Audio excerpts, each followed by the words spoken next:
Um projeto de lei que tramita na Assembleia Legislativa do Maranhão visa exigir a apresentação do passaporte vacinal em ambientes públicos, como eventos, bares e restaurantes. Enquanto o projeto não segue para a votação, a ALEMA já está autorizando a entrada de servidores somente mediante a apresentação da comprovação de 2 doses da vacina contra a Covid. O Tribunal de Justiça e o Fórum Desembargador Sarney Costa, em São Luís, também adotaram a medida como forma de minimizar a possibilidade de transmissão do vírus. A apresentação do comprovante vacinal contra o novo coronavírus passou a ser exigida em alguns órgãos públicos do Estado, por conta do aumento do número de casos de Covid-19. Na Assembleia Legislativa do Maranhão, desde o início do ano, o passaporte vacinal é apresentado como condição para liberar a entrada de servidores que trabalham na Casa Parlamentar. Uma das preocupações também do presidente da Casa, né, ter esse crivo, né, das pessoas apresentarem esse comprovante para que não haja, que diminua, né, essa doença, né. É uma forma de segurança também para as pessoas que trabalham aqui. É muito importante até as pessoas, como no meu caso aqui, a terceira dose, que ficam imunes, né? As probabilidades são muito grandes, né? E os resultados que manda é a ciência, né? O comprovante da vacina também já está sendo exigido no Fórum Desembargador Sarney Costa e no Tribunal de Justiça do Maranhão. Servidores do Judiciário destacam a importância da apresentação do documento. Para mim, acho que é muito importante, pessoal, porque a gente está em um lugar que às vezes com outras pessoas que não são vacinadas, e aí às vezes é barrado no lugar, tem que andar com o seu cartão. Eu sempre ando com o meu, para cima e para baixo. Agora mesmo, isso daqui eu vou tomar minha terceira dose. Eu acho que é essencial, tem que andar. Eu acho importante, né? Porque a gente não sabe quem está vacinado, quem não está. Então é importante para a nossa saúde, né? O que já é regra nesses lugares pode virar lei em todo o Maranhão. Um projeto de lei apresentado pelo chefe do Legislativo no início deste ano pretende exigir a apresentação do passaporte vacinal em bares, restaurantes, hotéis, pousadas, academias e eventos de maneira geral realizados no estado. As pessoas que por motivos médicos não puderem tomar a vacina devem comprovar a condição para ter acesso aos estabelecimentos ou eventos. O projeto de lei deverá ser apreciado na próxima semana, quando serão retomadas as sessões parlamentares. E o afastamento de trabalhadores que testaram positivo para a Covid-19 deve ser encaixado em novas regras estabelecidas pelo Ministério Público. A mudança nos padrões da doença e o avanço da vacinação obrigaram as empresas a adotarem medidas diferentes às exigidas no início da pandemia. O Ministério da Saúde divulgou uma nova portaria estabelecendo regras atualizadas para o afastamento de trabalhadores com casos confirmados da Covid-19. Com a mudança nos padrões da doença e o avanço da vacinação, regras que valiam no início da pandemia estão sendo adequadas para evitar o aumento de casos e, ao mesmo tempo, proteger os empregadores. De acordo com o novo documento, houve redução do período de isolamento. Aquele trabalhador que testou positivo, ele vai ter que entrar em isolamento. A partir do 5º dia, ele tendo ainda sintomas, ele tem que ficar até 7 e assim até 10.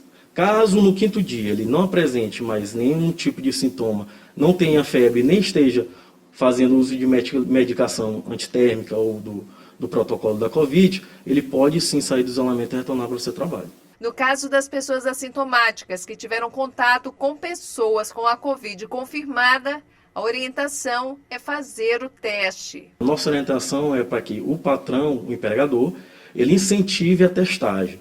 Seja ela de forma gratuita, né, nos postos das redes municipais, estaduais ou federais, ou seja elas de maneira privada. A empresa, tendo condições, pode pagar o teste do trabalhador para dirimir essas dúvidas e assim evitar que o trabalho pare ou que esse trabalhador venha de alguma forma trabalhar infectado e contamine o ambiente de trabalho. Trabalhadoras grávidas estão protegidas pela legislação trabalhista. De acordo com a Lei 14.151, elas devem ser dispensadas do trabalho presencial, sem prejuízo do salário, enquanto durar a pandemia. Além do afastamento entre um empregado e outro, para que ele assim tenha uma qualidade de trabalho e não se coloque em risco, observando ainda que o empregador deve colocar em home office todas as empregadas que estiverem em estado gestante, além de todos os empregados que tenham comorbidades. sejam elas quais forem necessárias ao seu afastamento, observando também o laudo médico. O laudo médico, se o médico dizer que o empregado vai ficar 1 mês em casa, o empregador deve obedecer. Se forem 3 dias, são apenas 3 dias. Quem vai manter esse relacionamento de afastamento é o médico é quem vai decidir. Segundo a norma, agora fica a critério do empregador adotar o teletrabalho como uma das medidas para evitar aglomerações. Antes, o home office era uma indicação prioritária do governo. A empresa precisa prestar informações aos funcionários sobre a prevenção da doença, manter o distanciamento mínimo entre os trabalhadores e disponibilizar álcool 70, sabonete líquido e papel toalha para a higienização adequada dos funcionários. Esta especialista ressalta que para o retorno ao trabalho, o empregado não precisa fazer um novo teste da Covid-19 para comprovar que está livre da doença. Se o laudo médico diz que são 5 dias, ele não precisa necessariamente retornar ao médico. Se ele se sente em condições de voltar no fim do atestado médico, ele pode retornar tranquilamente. Agora, se ele se sente ainda incapacitado, ele vai fazer um novo exame, vai procurar um novo laudo médico para assim se manter afastado. E veja no próximo bloco, campanha Janeiro Roxo alerta para os cuidados com a hanseníase. E as opções de acesso ao ensino superior usando as notas do Enem. É o que você acompanha logo após o intervalo.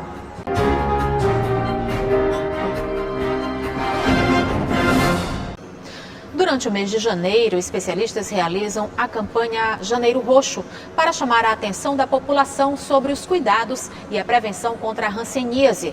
O Maranhão notifica cerca de 3.000 casos a cada ano e o preconceito que ainda envolve a doença acaba dificultando o tratamento. A campanha Janeiro Roxo faz um alerta à população para cuidados com a hanseníase.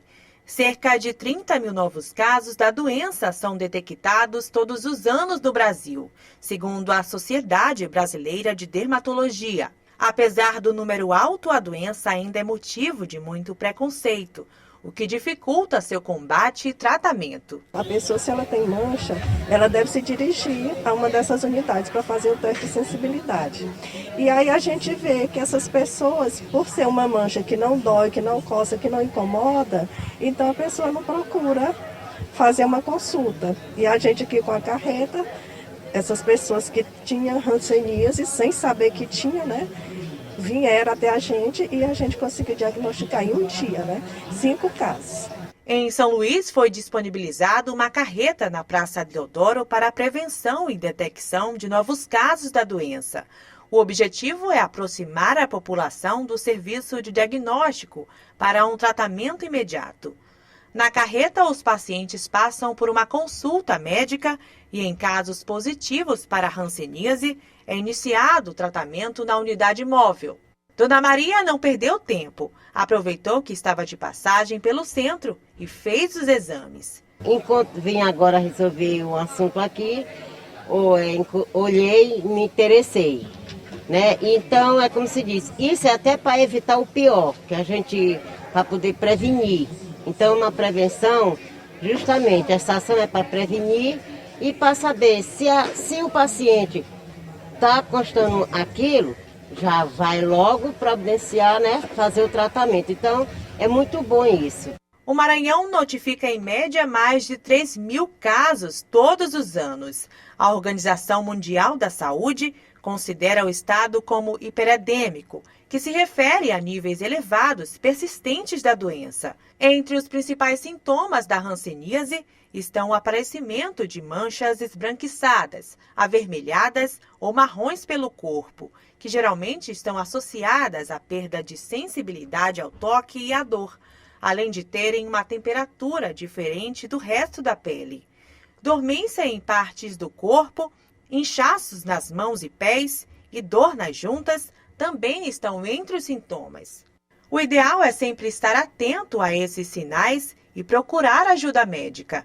O tratamento é feito por meio de medicamentos antibióticos que têm como função matar o bacilo causador da doença. A dona Vacelina sabe o quanto é importante se prevenir. As pessoas hoje têm que estar bem informadas, para qualquer tipo de doença, principalmente hoje que a gente não sabe de onde vem, como que começa. Então, para a gente tirar a dúvida, tem que vir no profissional para ele dar as melhores informações para a gente poder se tratar com tempo. O Sistema de Valores a Receber, que é um serviço lançado pelo Banco Central, está passando por verificação após grande demanda de acesso. O sistema ajuda pessoas físicas ou jurídicas a descobrirem se tem algum dinheiro a receber de bancos ou instituições financeiras. O Banco Central estima que cerca de 8 bilhões de reais estejam disponíveis. A instituição afirma ainda que está trabalhando para que o sistema seja normalizado.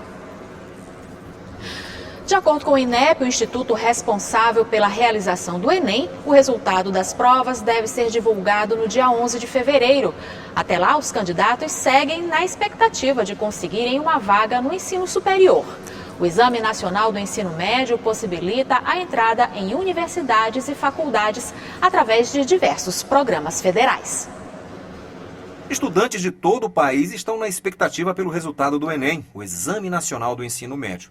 É que a nota do Enem, além de garantir vaga direta em uma universidade pública por meio do SISU, Sistema de Seleção Unificada, é pré-requisito para acessar outros programas federais como o ProUni e o FIES.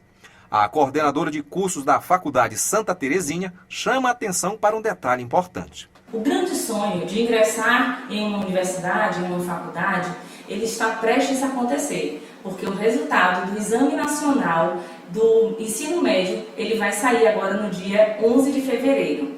E nesse momento, você vai ter que escolher entre 3 formas de ingressar nessa faculdade, que pode ser o SISU, o FIES ou então o ProUni. De forma resumida, saiba o que é cada um dos programas. O SISU é a forma mais comum de ingresso ao ensino superior. Para se inscrever, o candidato precisa ter feito o Enem do ano anterior e ter concluído o ensino médio até a data da matrícula. Estudantes com as melhores notas serão selecionados. Sobre o ProUni, a coordenadora de cursos da Faculdade Santa Terezinha explica como funciona. Esse programa ele consiste em bolsas tanto integrais quanto parciais. E cada uma dessas bolsas elas vão estar ligadas a critérios e regras bem específicas, tá? Então, você tem que ter feito o Enem, precisa ter tirado uma nota acima de 450, não ter zerado a sua redação e não ser treineiro. E, além disso, a renda familiar ela tem que ser até de 1,5 salário por pessoa na casa. O FIES é um financiamento da graduação durante o período de estudos para os candidatos com renda familiar de até 3 salários mínimos. A nota do Enem também é um dos requisitos. O pagamento da dívida começa apenas após a formação. Um detalhe é que nem toda instituição aceita estas modalidades de acesso ao ensino superior. Então, o primeiro passo é conhecer a instituição em que você pretende estudar. E o portal fica por aqui. Para rever as reportagens de hoje, acesse o site al.ma.leg.br/tv. Ótima tarde para você. Até amanhã.